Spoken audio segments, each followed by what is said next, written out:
Salut, bienvenue sur cette vidéo. Ça fait longtemps, ça fait maintenant 3 ans que j'ai pas sorti de vidéo et me revoilà. Voilà. Si jamais ça vous intéresse, je ferai un petit débrief à la fin, mais bon là je vais uniquement me concentrer sur le tuto. Donc là dans ce tuto on va voir comment rendre une texture plus réaliste. Donc j'ai dispatché comme ça quelques techniques qui vont pouvoir vous permettre de rendre des textures moins lisses et donc plus réalistes et on va dire donner un peu de vie. Alors déjà premièrement, ce qu'il va falloir comprendre c'est qu'il faut prendre des textures dites seamless. Donc qu'est-ce que j'entends par là?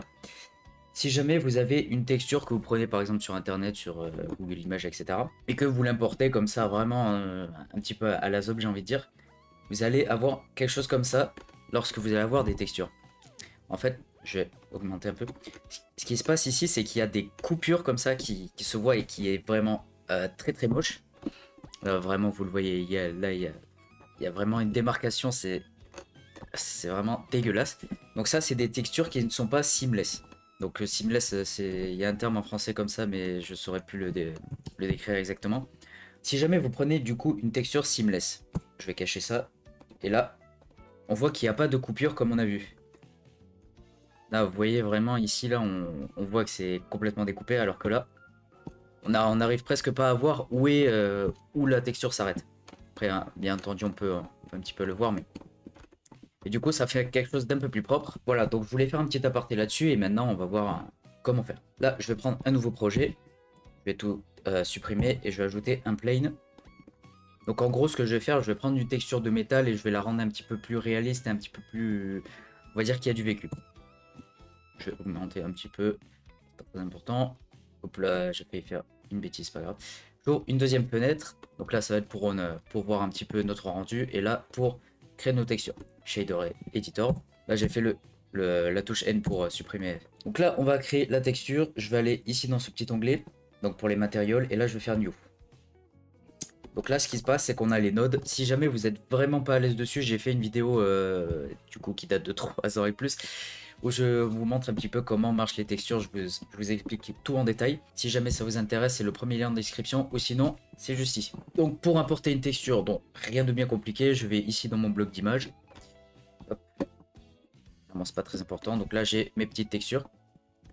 Alors là, il y en a beaucoup avec des textures roses comme ça. Je vais y revenir un petit peu juste après. Je vais faire un petit récap. Je vais prendre ma texture de métal qui est ici. Je vais prendre la color.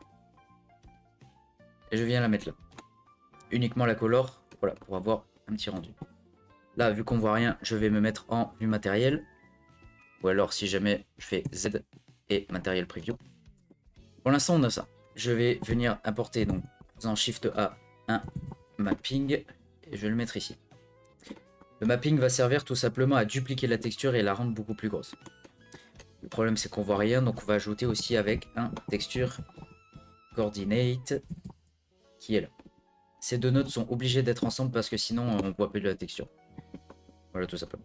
Je vais mettre en UV par exemple. Hop, je vais mettre là. Entre Generate et UV, il n'y a pas de grande différence. Au niveau du rendu. Donc voilà pour l'instant ce que ça donne. Et une fois que je modifie le scale, donc on voit que la texture du coup s'agrandit et se duplique. Et là, on n'a pas de coupure. Et ça, c'est très bien puisque j'ai pris une texture seamless. Je vais mettre à 5, ouais, c'est bien. 5 et 5.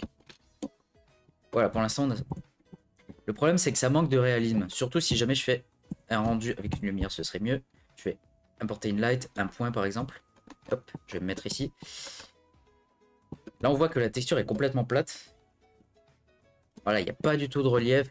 C'est minimaliste, quoi. Et c'est pas du tout réaliste, surtout. Il y a quelque chose qu'on appelle du coup une texture PBR, c'est exactement ce qu'on va utiliser. En gros, pour faire une texture réaliste, il va falloir 4 sous-textures, j'ai envie de dire. On va dire des textures un petit peu décortiquées. Vous avez la color, donc la principale. Voilà, tout simplement, bon, c'est que de la couleur. Ensuite, vous avez le roughness, donc ça va régler la rugosité de notre texture. Si jamais je retourne ici et que là, je vais mettre le roughness à 0, on voit que ça devient voilà, quasi marbré, vitré, type miroir. Si jamais j'augmente, là on voit plus d'ombre, on voit plus de relief, on voit plus rien. En gros, le roughness à 0, ça va faire une surface complètement lisse. Ensuite, vous avez le displacement, donc ça va être pour faire des formes, ça va être pour la modélisation, mais moi je vais pas m'en occuper pour l'instant. Si jamais vous avez des textures de métal, vous avez le Metal Nest. Donc là, tout simplement, c'est pour contrôler le métal. Imaginons, il peut y avoir plusieurs zones sans métal. Par exemple, ça peut être de la rouille ou quelque chose comme ça. On va du coup supprimer le Metal Nest. En gros résumé. Et après, vous avez la normale. Là, c'est pour faire, on va dire, le relief. Pour simuler le relief. Encore une fois, c'est une illusion d'optique. Mais ça va être dans ce but-là. Du coup, je vais venir les apporter, tout simplement. Je prends les 4. Je le fasse un par un parce que sinon, ça marche pas. Voilà, donc normalement, vous avez quelque chose comme ça. Et si jamais vous avez du métal, il va y avoir la texture Metal Nest qui va s'ajouter. Sinon, vous avez uniquement ces 3. Hop, je vais les mettre en bas. Et là, j'ai juste à relier. Je prends le Metal Nest, je vais le relier avec le métallique, le Roughness avec le Roughness, la normale avec la normale. Et je vais ajouter un petit node en plus pour la normale. Normale. Je vais y arriver. Normal map. Tac. Ensuite, je mets tout en non-color, puisqu'il n'y a pas de couleur. Pour la normale, c'est pareil, même s'il y a de la couleur, là, en l'occurrence, il faut mettre en non-color aussi. Ensuite, je relie pour avoir la taille idéale. Et voilà.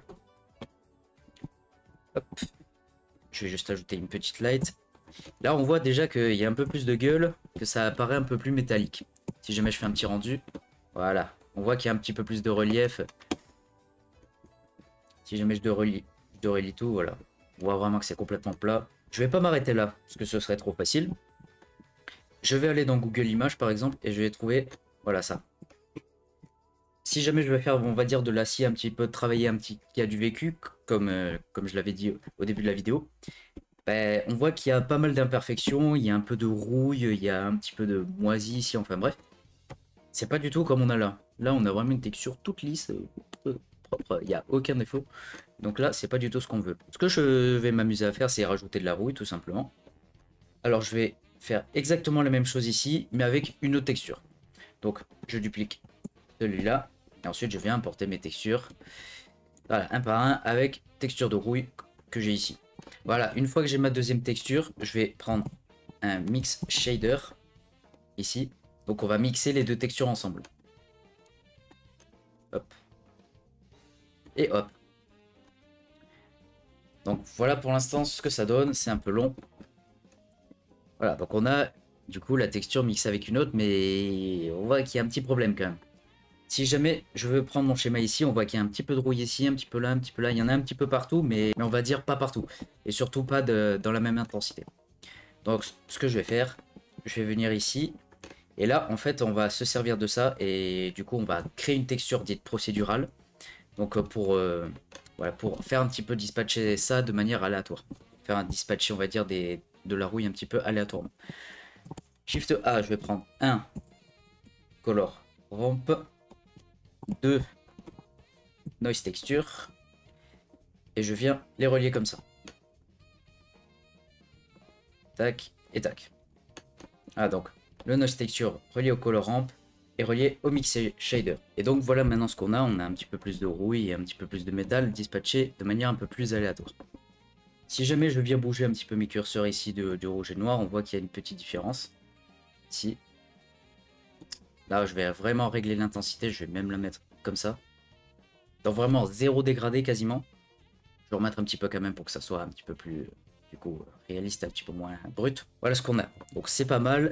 Il y a un petit peu trop de rouille à mon goût. Et donc on va pouvoir modifier ça. Je vais du coup déplacer le blanc. Je vais le mettre du coup plus vers les blancs, donc vers la gauche. Et le noir, voilà, je vais le mettre ici. Question de dosage un peu. Ok, c'est un peu mieux. Donc là on voit que le métal est assez dominant et la rouille, il y en a un petit peu. Et après on va pouvoir s'amuser avec le noise texture. On va pouvoir régler le scale, donc l'échelle. Hop, le roughness. Les détails surtout. Les détails, je vais le mettre par exemple à 5. Là après il faut jouer un petit peu avec tout pour voir s'il y a un truc qui peut être sympa. Hop là, oh, mon ordi RAM. Là ça commence à être intéressant ce qu'on a. Là c'est vraiment si je veux faire un métal avec un aspect rouillé, je peux faire ça. Si jamais je veux que ça soit vraiment rouillé, là on peut faire quelque chose d'énervé. Mais moi je vais rester à peu près là. Tout petit peu de rouille. Si jamais on peut aussi accentuer, encore une fois, j'ai pas fini, donc on va pouvoir ajouter quelque chose en plus. Ça va être ce qu'on appelle les imperfections. Donc par exemple les imperfections, vous pouvez le voir ce que ça représente. Imaginons là, j'ai une vitre devant moi, il y a des traces des traces de doigts, des traces de je ne sais quoi. Genre vraiment des vides qui n'ont pas été lavés. Littéralement, les imperfections, ben, c'est ce qu'on va voir, les traces de doigts, ce genre de choses, les écrasements d'insectes ou je ne sais quoi. Donc on va pouvoir ajouter ça donc pour rendre un petit peu plus réaliste la texture. Très utile sur du verre ou sur des choses comme ça, c'est vraiment très efficace. Voilà ce que je vais ajouter. Donc un petit peu... Voilà, je sais même pas ce que c'est. Pour moi, c'était vraiment des trucs d'égout, mais ça peut se servir pour autre chose. Voilà, donc de base, Surface Imperfection, c'est une texture un petit peu noire comme ça, qui peut être assez intéressante, avec une normale aussi. Donc avec les deux, ça peut être assez sympa. Et vous avez aussi l'Opacity. Donc ça va être les trois pour la Surface Imperfection. Je vais venir l'importer. Hop, Color. Je vais la mettre ici. Tac. Donc là, soit je peux m'amuser à faire avec le principal DBSDF, mais bon, c'est pas c'est pas ce que je vais vous commander. Je vais faire Shift A, Mix, non pas Shader, mais Mix Color. Donc on va mixer la couleur. Et je la mets ici, avec la couleur du coup de mon métal qu'on avait tout à l'heure. Donc qui est prédominant. Voilà, et là, je viens mixer tout simplement. Pour l'instant, ça nous donne ça.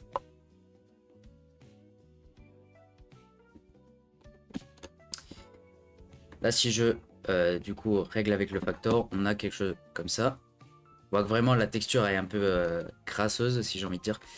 Si jamais, du coup, je dois voir les deux, parce que là, on a uniquement l'imperfection, et là, on a uniquement le métal. Je peux le mettre à 0,5, mais là, du coup, ça fait quelque chose de un petit peu atténué, c'est pas ce qu'on veut. Et on va pouvoir, du coup, jouer avec le mix. Alors, qu'est-ce que je vais pouvoir faire? Là, le but, en gros, ça va être de supprimer les tons noirs.